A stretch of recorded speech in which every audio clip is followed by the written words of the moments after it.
Okay, it's starting to slow down. I've had good responses. About 75% of you have responded. So in terms of the results, 27% either disagree or strongly disagree, whereas the rest of people are either agreeing or neutral. About 40% are neutral, with 31% either agreeing or strongly agreeing. So it seems to be a real mix in terms of how people are feeling prepared and how prepared they feel that their clients are. Okay, so just a very quick recap before we move on. Who is impacted by MTD and HMRC later? Chris will go through this in a bit more detail, but hopefully this is all familiar to us now. So from April, your sole trader and landlord clients, gross income from those sources over 50,000, they are within MTD unless they're otherwise excluded, which Leslie can talk about a bit in a moment. And then from April 27, that mandation limit drops to 30,000. And then from April 2028, it drops to 20,000. So you can see this 3-year phasing of the majority of sole traders and landlords coming into MTD. What I want to do is focus on, just for a moment, the differences between self-assessment that you know and love and you've been familiar with for probably 25 plus years, and what MTD and what the differences are going to be in terms of that annual flow. So if we think about and just recap on self-assessment, life starts in the tax software. You get the data from the client, you prepare the return, you send the return to the client for approval. The client approves the return, and then from that tax software, you submit it to HMRC. So there's this quite linear process from you to the client to HMRC. MTD is going to turn that flow on its head slightly. So there's what I feel could be potentially alien concepts, which we all need to get familiar with. So life still starts in that tax software, but this time the source of the data may be HMRC or it may be the client or a bit of both. So the client via some other app, for example, might have already shared bank interest or gift aid payments with HMRC. So the first thing the tax software does before we start to think about that annual declaration, the annual tax return flow, is we find out what data HMRC already have. We then, once we've prepared the return, and this is where the alien concepts, I'll bring steps 2 and 3 together so I can explain it in one step. So rather than once you've prepared the tax return, it going to the client for the client to approve, once the data has been prepared, it has to be sent to HMRC before the client sees it. The reason for this is HMRC use that data, so the data they already hold, plus the data that you as an accountant provide them to update as well. They then generate a calculation, and that calculation is the document that in MTD the client has to approve. Okay, so before it goes to the client for approval, the data has already been through a process of going to HMRC and a calculation has been generated. Once the client has approved it, then within the tax software, assuming there are no changes, then all we have to do in the tax software is effectively say, in layman's terms, the draft data we've already sent you, that is now correct and final.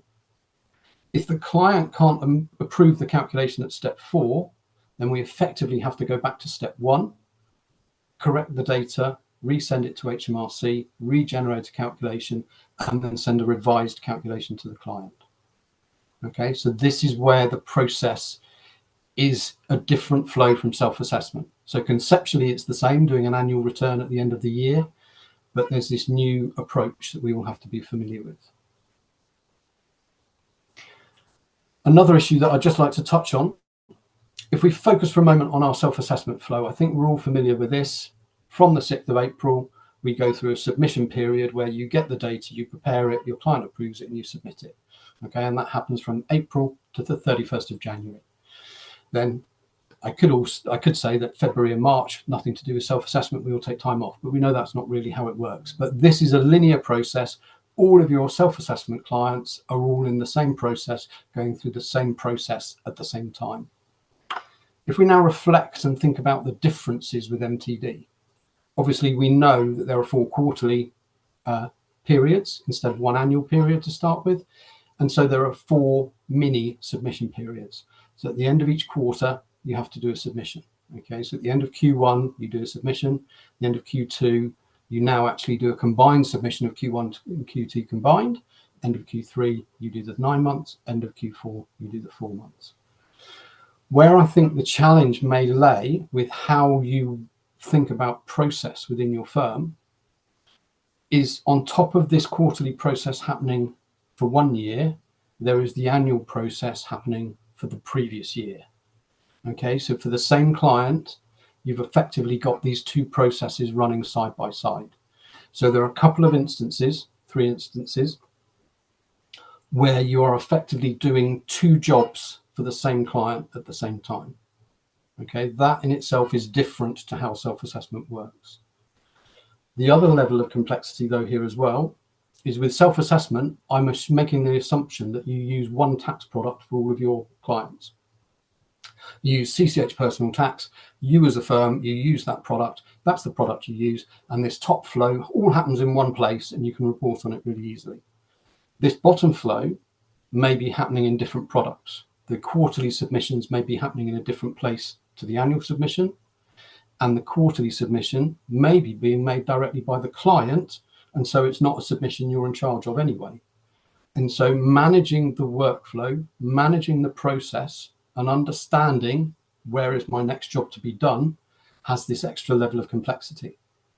So at this stage, all I'm doing is calling this out as something that as a firm I feel that you should focus on and start thinking about how you're going to manage this process. Obviously, software will go some way to help you with this, but this is something that I feel people haven't focused on. They're focused on the fact there are 4 submissions, and 4 submissions increases the workload. But what hasn't necessarily been considered from a practice management perspective is how you monitor the work to make sure it's completed successfully. Those are the 2 items that I really wanted to cover from the self-assessment versus MTD perspective. Just before I hand over to Leslie, what I'm now just going to cover off is what our priorities are as Wolters Kluwer. Obviously, our number 1 priority at the moment is supporting a selection of customers in the pilot. We are in a position where we can do the UK property and the sole trade submissions, and we will shortly be launching our first bookkeeping integration. We're in the process of doing the foreign properties. You can't do that today, but that will be launching very soon. Priority number 2 is supporting those pilot participants with the annual submission that we know they're going to have to do on or after April 2026. So what I'm going through at the moment is making sure my priority of what I need to deliver for that annual submission aligns with what the pilot participants are actually looking for.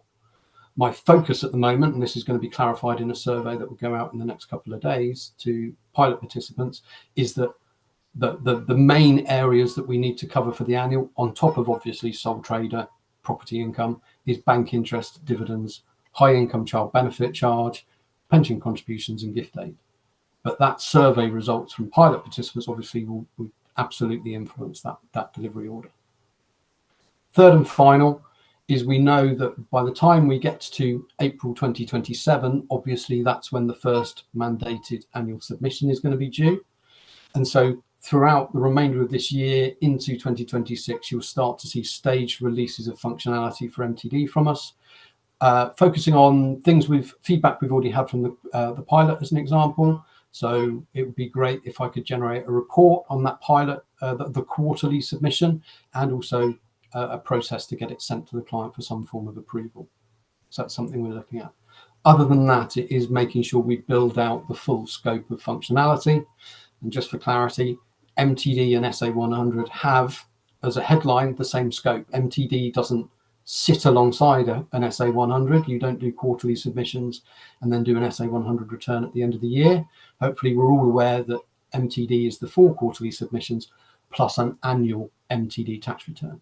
So we've got to make sure that when we hit April 2027, we've got that full breadth of coverage that we need to have. There are some HMRC exclusions, and I'm now going to hand over to Leslie to talk about some of the most important ones. Oh, apologies, before I do. Alongside all that MTD work, then we are also building out the SA100 capability in the cloud as well. Thanks, Mark. So Mark covered earlier about the thresholds for an MTD for income tax. So those over who've got sole self-employment, a sole trade, UK property or foreign property with gross income over 50,000 in 22 or 25 will be in MTD for income tax from April 2026. In the spring statement and in the budget, there's been some deferrals and exclusions. I just want to cover the ones that we know about. We've requested a definitive list from HMRC, and when we receive that, we'll share it on our website. So the ones that we know about, say, defer to April 2027. Taxpayers who are currently required to complete an SA 109, so somebody who's not resident. This would cover people who would be in the FIG regime, which is in the 25-26 tax year. So the earliest they'll be able to join MTD is April 2027. Other ones that have been deferred for a year, recipients of trust and estate income, people using averaging adjustments, so farmers, other types of self-employed people, those eligible for qualifying care relief, and the last one about non-resident foreign entertainers and sports people. Then there's some that are going to be deferred. So we can go to the next slide, please. Okay, so these are deferred for the life of this Parliament. So say Mr. Religion Laws underwriters, then recipients of the married couples allowance and the blind persons allowance. And then in the budget, there were a couple that were excluded. So Mark, next slide, please, sorry. So these are permanently excluded from MTD. So taxpayers have got a power of attorney and those under a deputyship. As I say, this is our understanding at the moment. When we get a definitive list or we get an updated list from the revenue, then we will share that. So those were my slides. So Chris, over to you. Thank you. Thank you, Leslie, and good afternoon to everybody. So I'm Chris Jennings. I head up both the testing phase and the software engagement elements of Making Tax Digital. I'm just going to split my presentation into a couple parts, really. A fairly brief recap of the principles of MTD, and I'll try not to cover the things that already Mark and Leslie have gone through. Then talk a bit about, well, how can you best prepare for the changes? And we are literally only 4 months out now from April 26, so it's just round the corner, especially taking into account we have Christmas alongside peak SA time as well for you guys. And then I'll talk a bit about what we've been doing in the testing, what we've been learning in the testing, and then just finish it off with a bit of a further clarification on at least one of the other budget announcements from last week as well. So if I could just move on to the first slide, please. I'm not going to spend ages on this part because both Mark and Leslie have covered this. So, but just to remind people, 3 cohorts for Making Tax Digital. The first one, April next year. And that's for people with a gross income or gross turnover of over 50K. And when we talk about qualifying income, it's people with either self-employment and or property. And then April 27, over 30K. And finally, April 28, over 20K. What I will do if we move on to the next slide, though, is just give you a bit of a working example of how that will look, and in particular, how people can find themselves in those different cohorts. So if you look at this example here, you've got Patrick, who is a plumber. And in the first scenario, Patrick's self-employment income from plumbing is £21,000 a year. Now, there is a question mark about how good of a plumber Patrick is if he's only charging £21,000 for his plumbing activities, but we'll just leave that for one side for a moment for the example. So you'll see he's got £21,000 gross income. So when will he be mandated? Well, he's not over 50K, he's not over 30K, but he is over the 20K, so he'll be in April 28. The second scenario, Patrick's still a plumber, so he's got £21,000 a year from his plumbing activity, but now he's inherited a property from, unfortunately, his parents have passed away. He's inherited the family home, which he's decided to rent out, which he's getting £20,000 a year rental income from. So now Patrick's income for the year is £41,000. So still not over 50K, so not in April 26, but you will see he's now in April 27 as he's over the 30K. And in the final scenario, Patrick, still plumber, so still getting £21,000. He's getting a £20,000 rental income from the inherited property. Well, actually, him and his wife have realised that they quite like this rental business. It's quite profitable. So they've actually purchased another UK property, and they've got a 50% share between him and his wife. And so he's getting £10,000 out of the total 20,000 from him and his wife. So you'll see his total income now is £51,000. And you'll now see that Patrick in that scenario is mandated, so legally required to join Making Tax Digital from April 26. So the big takeaway there is that it's gross income and it's self-employment and property combined as well that makes up that turnover figure as well. If we could just move to the next slide, please. So what are the key things that are changing because of Making Tax Digital? The top one for me is actually the most important one. This is the big behavioural change, that need to keep digital records. People focus particularly on the second one, which I'll come on to, the quarterly updates. However, it's the digital record keeping that is the key to all this. If digital records are being kept and kept well, the rest of Making Tax Digital becomes much, much simpler. So if you've got clients who are already keeping digital records or really up for keeping digital records, I suspect the impact of the change will be much less on them compared to, say, and I'm sure you've all got stories of clients who will come to you at the end of the tax year with either a shoebox or a carrier bag full of receipts. It's going to be a bigger behavioural change for theirs. So must keep digital records. They've got to submit quarterly updates using compatible software. Now, there isn't any HMRC software. It's all third-party software, such as Wolters Kluwer, CCH, and others. They are only quarterly updates. They're not tax returns, and I'll come on a bit more to what's needed in those quarterly updates, but they are updates, not tax returns. You still need to do the end of year tax return, but the big change being that now this needs to be completed in compatible software as well. So you can't do that if you're an MTD through HMRC software. It has to be done through third-party HMRC compatible software. And as I've said, all of those submissions need to be made through HMRC recognised compatible software. If we can just go on to the next slide.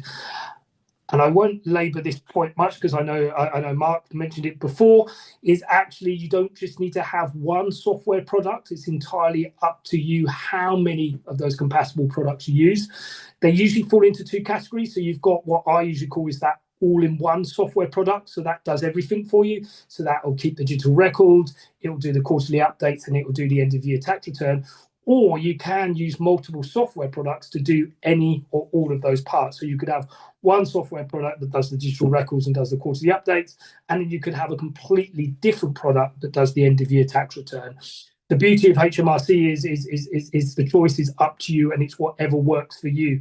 Some people will be much more comfortable with a single product, but other organisations, because of the way they're set up, will also be equally comfortable with using multiple products. It's absolutely fine as long as they're HMRC compatible products. If we can just go to the next slide, please.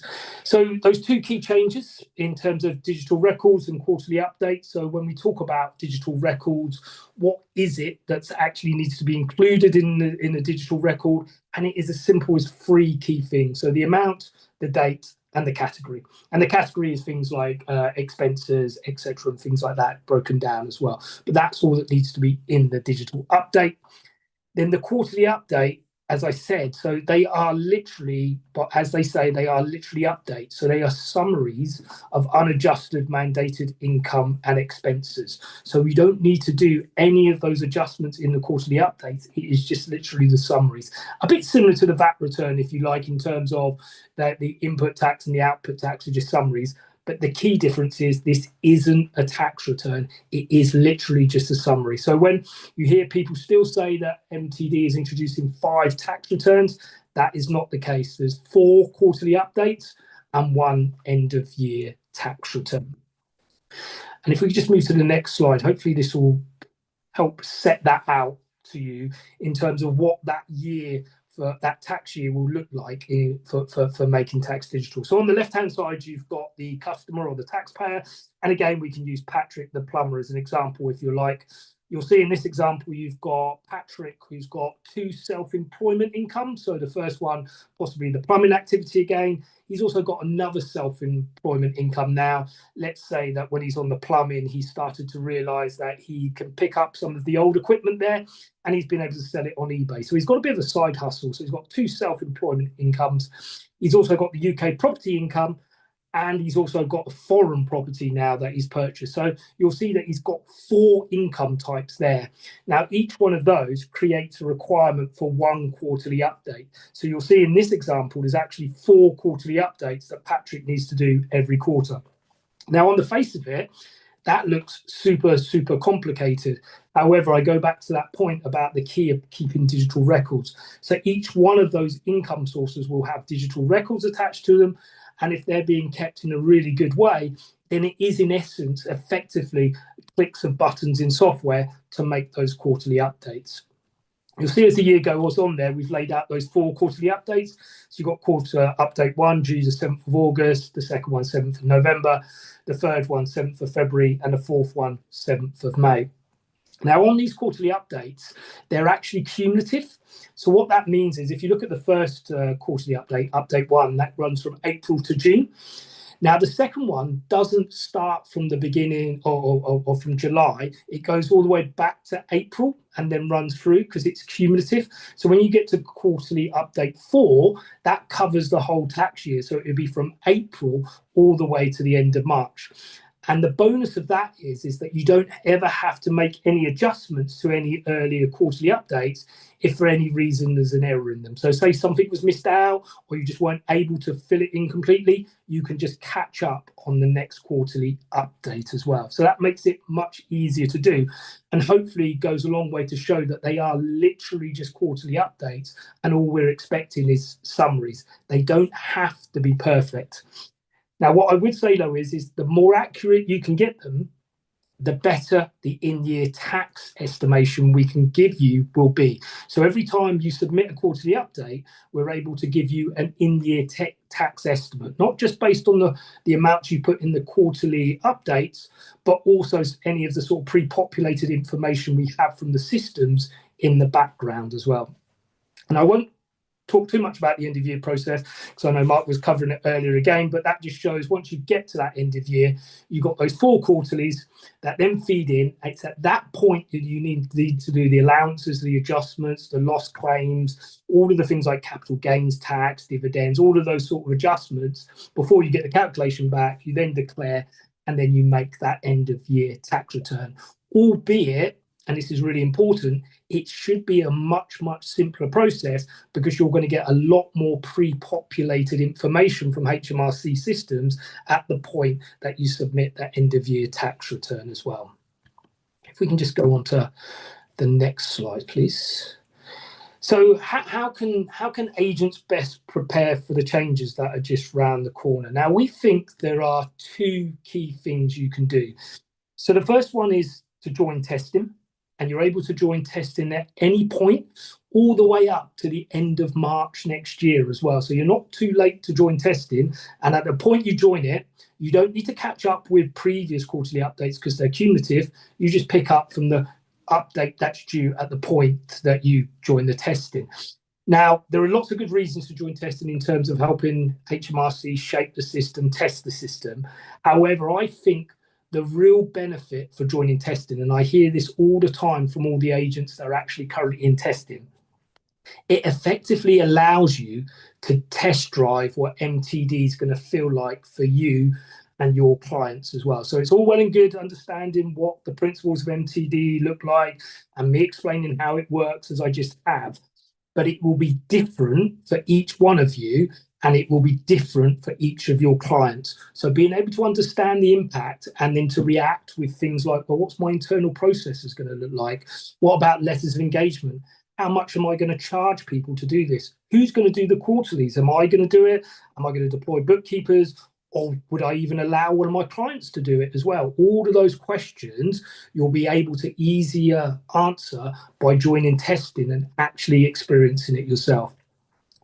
Now, from HMRC's perspective, we totally understand that that's quite a big ask to get people to join testing. So what we said is we'll do two key things for people in testing. First, there are no penalties on the quarterly updates. So there will be no late submission penalties on the quarterly updates. And of course, the quarterly updates don't create a payment point. The payment points have remained exactly the same. So there's no payment on the quarterly update. So there is no late payment penalties in a way on those. And also, we give you dedicated exclusive access to a customer support team. So what that means is at the point you join testing, we then contact you and give you a direct telephone number for this dedicated support team. And you can contact them Monday to Friday, 8 till 6, and they will pick up the phone straight away. It's a completely different number to our normal advice lines, and they will help you out with anything Making Tax Digital or anything self-assessment income tax related as well. Now, one of the questions we get asked quite a lot is, well, how many clients should I put into testing? And what we're finding out from speaking to people in testing now is there's a little bit of a sweet spot emerging in terms of people saying roughly around 5 to 10% of their client base is quite an ideal number to put in. And the key to that is what usually happens is you identify some clients straight away that are ideal for testing because they're very compliant. They do everything you want them to do. They're probably pretty digitally savvy as well. So people start by putting one or two of them in. And what tends to happen is that just validates what you already know. The real benefits to testing comes when people get a little bit more willing to go a bit further than that and put in people that maybe not quite as digitally savvy. So they put in a bit more of a variety. And it's at that point they get to understand, well, what's it going to be like for these people? How different is it going to be? But testing is totally voluntary. You don't have to join testing. And you can put as many or as little as you want through testing as well. But I would advise that if you can put people in testing, still join up now because you'll get an awful lot from it and you'll get ahead of the curve as well. Now, if for whatever reason you don't want to join testing, that is absolutely fine. But what we would suggest is that you sign up early for mandation now. Now, HMRC will send a letter to every single taxpayer who is mandated to join MTD from April 26. Now, the vast majority of those letters could only go out after the tax year, the tax return, the end of year tax return is in at the end of January, 31st of January. So that means a lot of those letters are going to land on doormats roughly around February or March, which doesn't give you much time.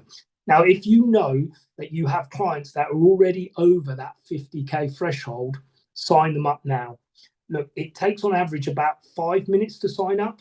However, there is no bulk sign up for Making Tax Digital. So if you've got X amount of clients, you have to times those 5 minutes. And what we don't want in a very busy period of time is that you leave it to March and all of a sudden you've got all of these clients to sign up.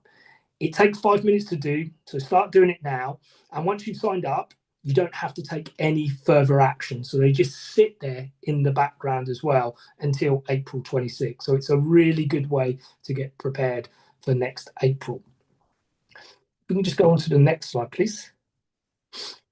I just want to give you a bit of a really quick overview of what's been happening in testing, how far we've got in testing. So we've had 2 years of testing and we're into the second tax year of testing, although the first tax year still hasn't finished as well because of the crossover, and that tax return isn't due till 31st of January of next year. So, but what we've effectively tested already is that core MTD journey. So we've already tested people can sign up, and we've made some huge improvements to that sign-up process, including bits around the agent services account. We got a lot of problems with the agent services account in terms of people being able to operate it properly. We were able to make changes, create step-by-step videos, etc., and improve that. We've also been able to test quarterly submissions. Now, we've had all 4 from last year, but it's this year that we're already onto the second quarterly and obviously the first cumulative, and we've been able to successfully test that. We've approximately got about 5,000 people signed up for testing, and every quarter we have approximately about 3,000 people submitting quarterly updates. We've got a real variety. We've got a mixture of people with just one self-employment income. We've got multiple self-employment income. We've got people with self-employment income, UK property, and people with foreign property as well. So we're testing it across that real key variety of customers. We'll continue to test that core journey, Our real quality testing is going to be that end of year tax return. And I think Mark was touching upon it before, is that what we really want to do in testing is once we get past that fourth quarter next year, is hopefully we'll start to get some early submissions of that end of year and really be able to robustly test that. But the testing's on track. We've got really good confidence in all of the IT we've built because we've already tested that in a sort of laboratory environment, if you like. So we've really robustly tested that till it breaks. The live proving element of it is now backing that up. And we've already tested sign up, quarterly updates. We've tested people can use enabling multiple agents and all of those parts as well. And we're just flowing that through now up to the end of year tax return. I just wanted to finish on the next slide, and I won't spend too long here because I know we want some period of time for questions, but there were some key budget announcements last week. Now, I'm not going to go over the parts that Leslie already really well covered on the deferments and the exemptions, but the other part that was announced last week, which is a really good news item, is that we're going to be able to soft land both the late submission and late payment penalties for April 26. So there will be no late submission penalties on the first 4 quarterly updates next year.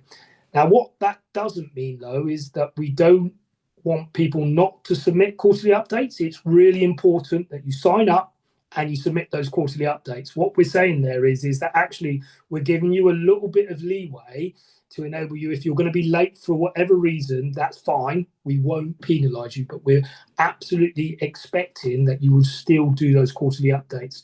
And as I said, if you're keeping digital records, which you'll need to do, it's actually much easier to submit on time as well. If you don't do those quarterly updates, you won't be able to do the end of year tax return, which will have penalties attached to it for late submission. We're also going to soft land the late payment penalties as well. So instead of an additional 15 days after the payment deadline, you'll have 30 days. And in those 30 days, if you pay in full, which includes arranging a time to pay arrangement, you will get no late payment penalty. Now, there is late payment interest, and if we didn't have that, there will be no reason for people to pay, but you will not get a late payment penalty as long as you pay within inside those 30 days after the payment deadline. And then last and final slide from me, which gives us some nice amount of time for questions, is there's a QR code here, which if you hold your mobile phone up to that, take a picture, it will take you to everything you need to know on gov.uk around how to sign up either for testing or sign up early for April 26 next year. There you go. That was probably my quickest ever canter through Making Tax Digital, but I think I've just about stuck to time as well. Excellent. Thank you, Chris. Okay, so I will go through the questions. I see that quite a lot of questions have been answered whilst I've been talking, whilst Chris has been talking. So I think I'm right in saying you can see those answered ones. In terms of open ones, I will ask the questions out loud and then we'll decide who's best placed to answer them. So the first question is, will iFirm have the ability to easily send out deadline reminders for clients to supply their info for their quarterly updates? I'll answer that one. In the short term, no, I don't think it will. Longer term, absolutely. The way we're approaching iFirm is not necessarily just thinking about, does personal tax need a reminder system? But as an accountant in practice, you need reminders across the board. You need client collaboration across the board. So what we don't want to do is come up with a solution just to satisfy MTD quarterly submissions. We're taking a step back and making sure we approach things like client collaboration from a practice level rather than from tax level. So absolutely longer term, but not in the short term, no.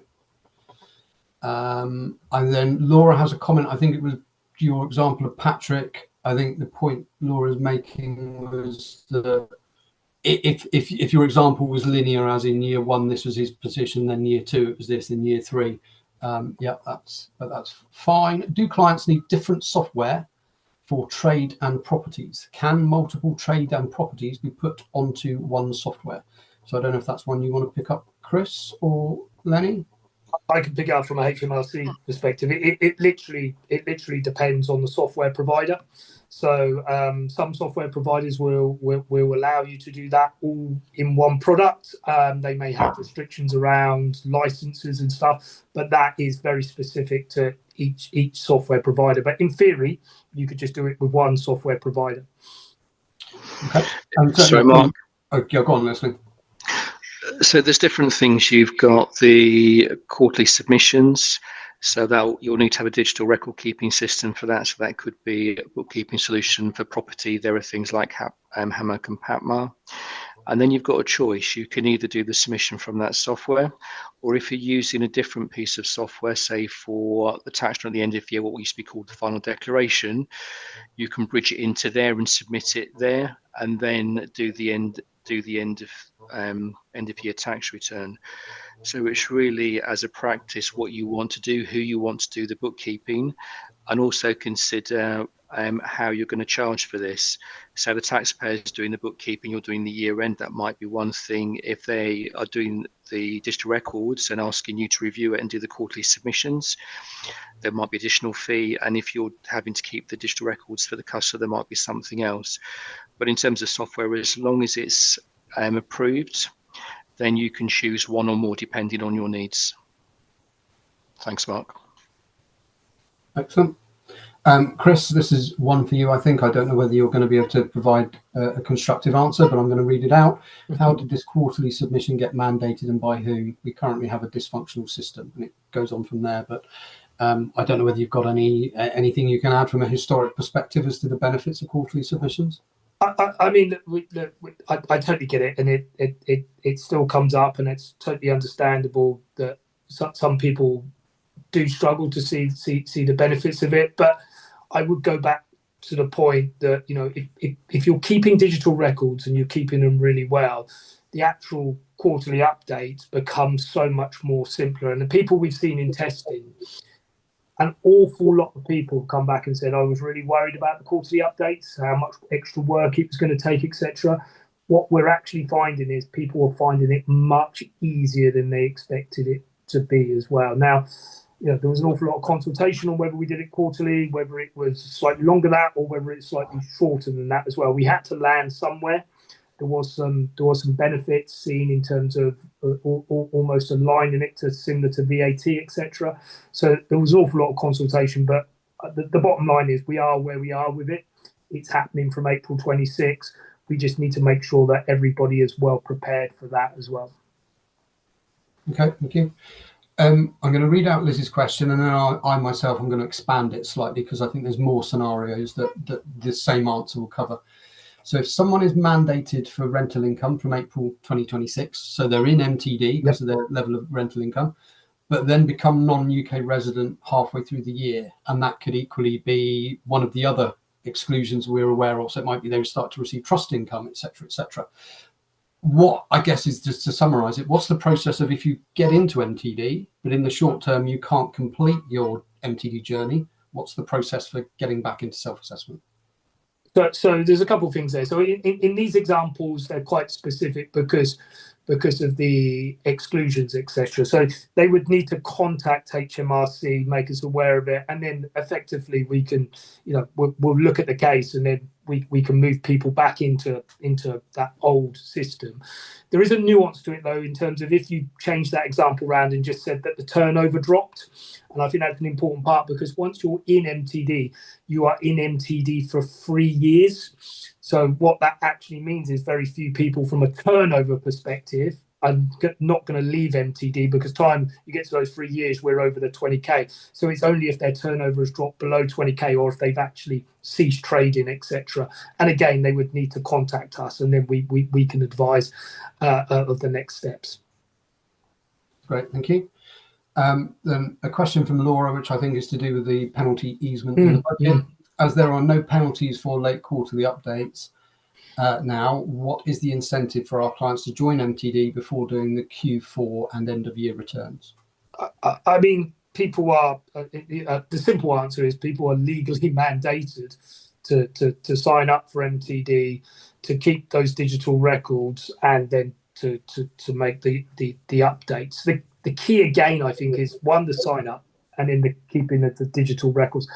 I do truly believe that if if you keep the digital records, in some ways it's almost as easy to submit the quarterly updates than it is to make that choice not to. Now, I do think there's some professional standard questions there around particularly agents, etc., because of the legal requirement, but we are fully expecting and wanting people to comply to signing up and submitting those quarterly updates as well. The reason we've given that sort of soft landing is because we absolutely appreciate that it is a big change for people, and there is potential there for people to be slightly late. We wouldn't want to penalise people, even though it's penalty points, for being, say, a day or two late for those quarterly updates.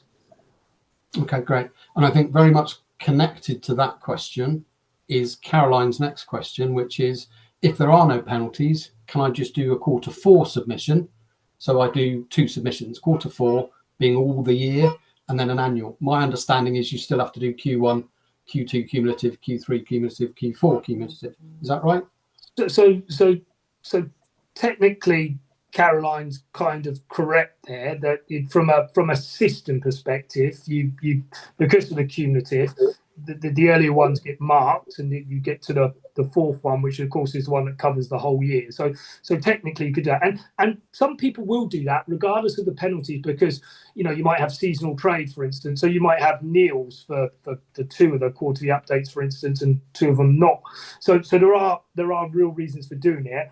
I think there is fundamentally something very different about people choosing not to do it because they're not getting a penalty, which is kind of linked to the question before, isn't it? And our expectancy from a department's perspective is that people will do their best to comply with the MTD requirements as well. And of course, even if they did do that, you're just setting yourself up in a way, because you're going to need to do the 4th quarterly one, so you're going to need to have kept all those digital records.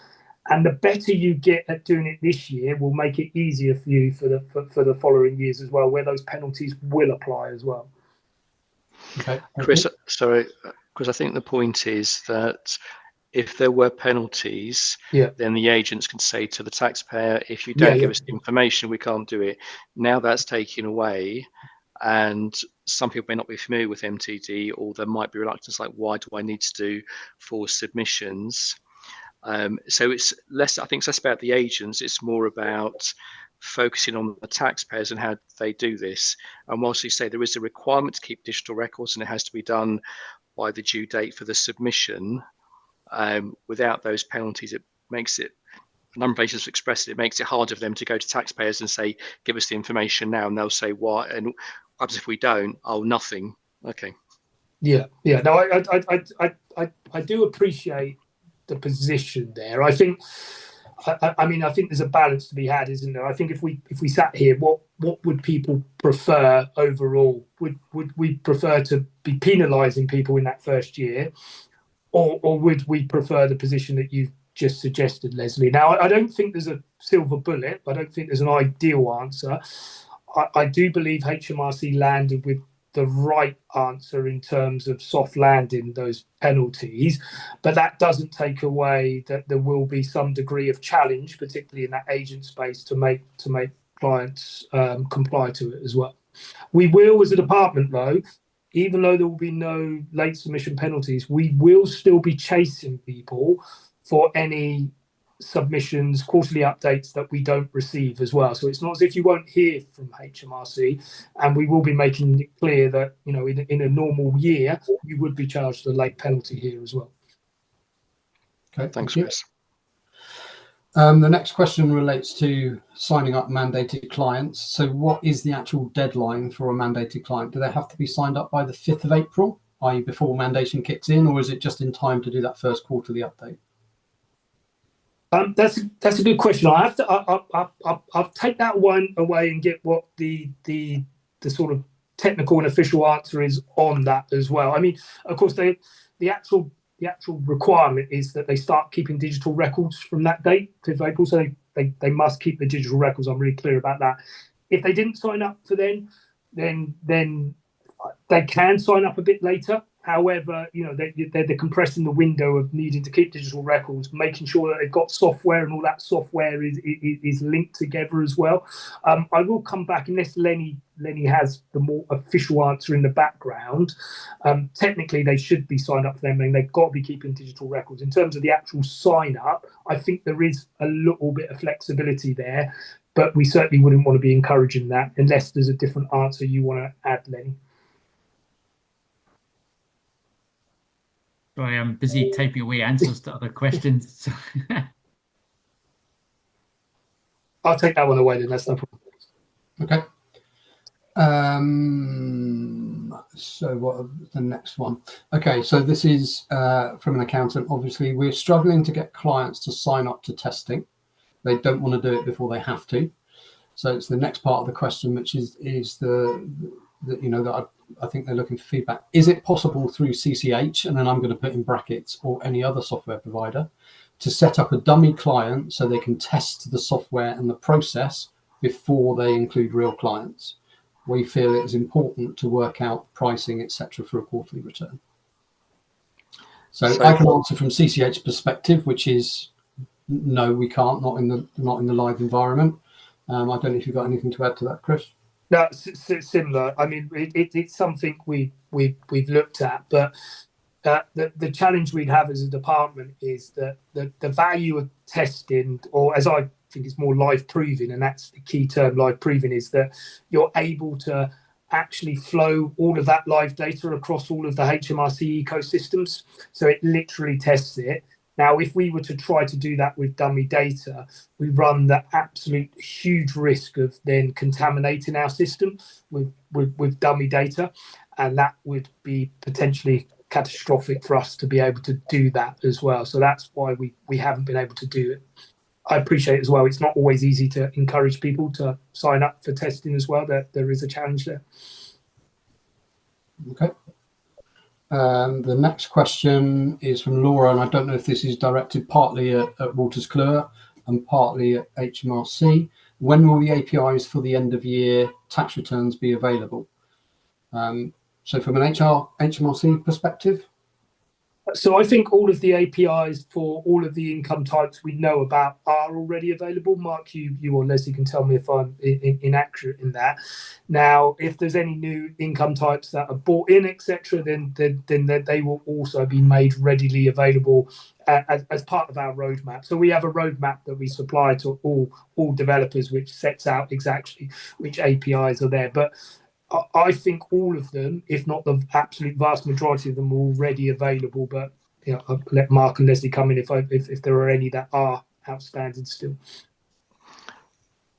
I think as a general thing, yes, the revenue APIs for the end of year tax return are there, including triggering the calculation and signing off the year as final.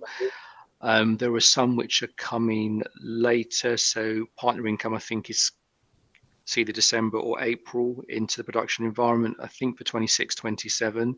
So those ones will follow along later, but the bulk of the APIs are already available. And then just to add from a Wolters Kluwer perspective, as I had on my second pillar priority on my slide, we've delivered the majority of the quarterly functionality that's needed. So annual, which I think is what the question relates to, that annual tax return, we're prioritizing the areas that I covered, which is going to be bank interest, dividends, high income child benefit charge, gift aid and pension contributions as a first tranche, unless pilot participants tell me that's the wrong approach.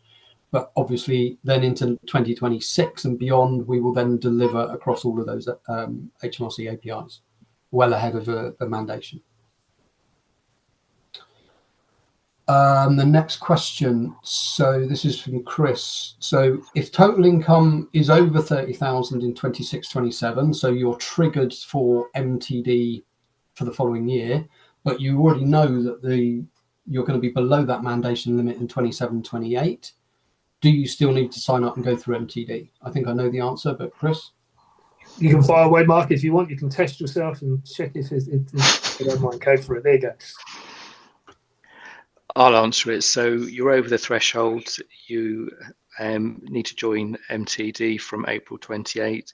The threshold reduces to 20,000, and either you need to be under the threshold for 3 years, or the businesses need to cease for you to come out of MTD. Exactly. So you need to sign up in those in that scenario. Okay, excellent. The next question is about those who we've just said are exempt. So the example given here is power of attorney. Is the exemption automatic, or is it something you need to apply for? So if you've got a client who's got power of attorney, what happens? So we're currently looking at finalising the guidance and the process for that as we talk. The announcement only being last week in budget, which followed the spring statement. So we're pretty close to actually finalising the guidance for exactly how that works. So we'll let you and others know in due course. Okay, thank you. The next question is about clients getting notified they're going to be within MTD. Is that notification copied to agents, or is it just relying on the client opening the letter, reading it and actioning it rather than? At present, the only thing we've been able to commit to is that every taxpayer will get that notification. We are looking currently at how possible it will be to get copies out to agents, but as it stands currently, those letters we're guaranteed will go to the taxpayer, but we can't guarantee at the moment that we will also be able to send copies to agents. Okay, thank you. Then somebody said, I'm not sure why my questions aren't being answered. I'm going to predict it's because we haven't got to them yet, but I will continue anyway. They're showing up in my questions. Please, could someone answer the following 2 questions? I put in a little more info in case there was a misunderstanding. Do clients need different software for trades and property, i.e. one software license for property? I think we've answered that one. This is from 20 minutes ago, so that might be why. On multiple properties, on the self-employment, each of the self-employment is a single business, so there's one submission. Again, if you, for example, were using Zero equipped with somebody else, you could do all those in that particular piece of software. When it comes to property, whether it's UK or foreign, it's a single submission of all the income from that property business. If you've got multiple properties in the UK, then that's all aggregated and goes onto a single submission. If you've got multiple properties in foreign jurisdictions, so America, Spain, Bahamas, again, it's aggregated. For the pilot 25-26, it's reported by country, and then from 26-27, it's going to be reported by property, but it's still a single submission for the UK property business and the foreign property business. Okay, thank you. We answered that one. Okay, late payment penalties. It's jumped around and I've lost it now. So mention was made of late payment penalties in relation to pay. Is it in relation to payments from annual MTD returns? As I understand it, there is no payment along with the quarterly return. That's spot on. So there's no payment date created by quarterly updates. They are updates rather than tax returns. It is just purely that end of year payment, which isn't changing in any particular way under MTD in terms of the deadline date. Okay, and I think you've just answered this question, but I'm going to answer it anyway. Could HMRC start implementing quarterly tax payments in line with the quarterly updates in the coming years? So we certainly don't have any plans, short term, medium term, or even long term, to do that at this time. Now, it'd probably be naive of me or anybody else to say that at some stage in the future, possibly HMRC might start to look at it, but that would be an awfully long way off in the future. So at present, nothing short term, nothing medium term, and certainly nothing long term to do that as well. Okay, great. Then Jane asked a question about pricing. Do we have pricing available? We do. So if you have a chat with your account manager, they can talk you through the options for MTD, for mandation or earlier. Then there's a question: how is jointly owned property going to work? I think this is trying to understand the logistics of it all. Will any software provider be able to submit for multiple owners and aggregate multiple properties with different ownerships? Do we have a view on that from HMRC? Or so from my perspective, like, again, I don't mean to be deliberately vague, but it does depend on the software developer themselves. Now, there are some developers out there, and there's at least one or two I can think off the top of my head, that deal with joint property in the way that's described there as well. But then other developers have decided to deal with it slightly differently as well. And I'm not sure what your plans are with joint property, Mark, as well from the CCH perspective. But there are other developers out there that deal with it in that sort of way. And I know Leslie mentioned Hammock as one of those. They're a property specialist software developer. So it does depend on the developer themselves. If you go to gov.uk and look for software choices, the new tool on there allows you to drill down to particular developers based on your particular needs. Now, it won't go down into this level, but if you were to search for developers that specialize in property, you'll get a list of the developers that are property specialists, and you can go and speak to them if that is the sort of software that you feel that you would need. But I'm not sure what CCH are going to do in that for joint property. Yeah, so I'll cover off. So at the moment, when we think about doing quarterly submissions, and let's just focus on UK property, the process that we've got at the moment is we are effectively that bridging software for an Excel spreadsheet for your Excel record keeping. So provided your multiple properties are managed in a way that we can generate that one update across all the properties, then that's absolutely what we will do. Without wanting to call out specifically Hammock, the scenario that's been outlined, I'm pretty certain that Hammock covers that, where you can have multiple different types of joint ownership and they can collate all the data and do the submission. Okay, a question from Fozia. When are you likely to have the new MTD template sheet? Okay, so bit of background. Part of the quarterly submission you can do in iFirm, as I touched on, we've got bookkeeping integration, so you can import data, but the primary use case, I think, is going to be for those clients who haven't got bookkeeping. So we have an Excel template. The Excel template we've got at the moment is just a standard template for you to create your own transactional sheet beside it. We are going through final testing of our own sheet so that you can share it with a client. They can record their transactions, you know, their date, description, category, etc., and amount, and then it will automatically collate the data for the submission. Leslie, I don't know if you've got any more up to date in terms of when that's likely to be available. It was going through final testing last I heard. No, there's a bit extra. So at the moment, when we copy from the spreadsheet, we copy the values, and because these are formulas, so having to tweak the software to take the calculated value. It should be available. I'm hoping to be available either by the end of this year or very early next year in January. Okay, thank you. There's just an anonymous comment. Oh, hang on, there's a...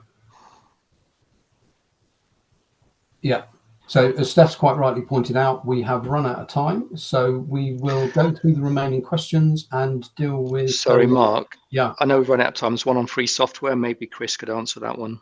Yeah, I think it's a fair question. So there is already free software available on the market. I think there's approximately about 14 products that are classified as free. Now, I have to be really careful when I use the term free, because free by definition usually comes with some degree of restrictions as well. So free software might not be appropriate for every taxpayer, but there is free software on the market. It's not supplied by HMRC, and we made a very conscious decision that we wouldn't be producing any software ourselves. We will be wholly reliant on the third-party software market, but that market has reacted, and there are free products out there. But I will just say to people that free comes with certain restrictions.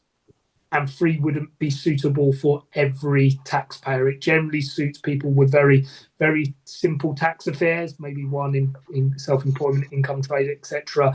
Maybe not really complex end of year type of deductions, etc., that needs to be carried out as well. But there are over approximately about 14 listed free products on the software choices page. Okay, great, thank you. But yes, we have sadly got to the end of the allotted time. So the remaining questions we will go through and we will answer, and we will share answers to all outstanding questions. Okay, thank you, everyone. Thanks, bye.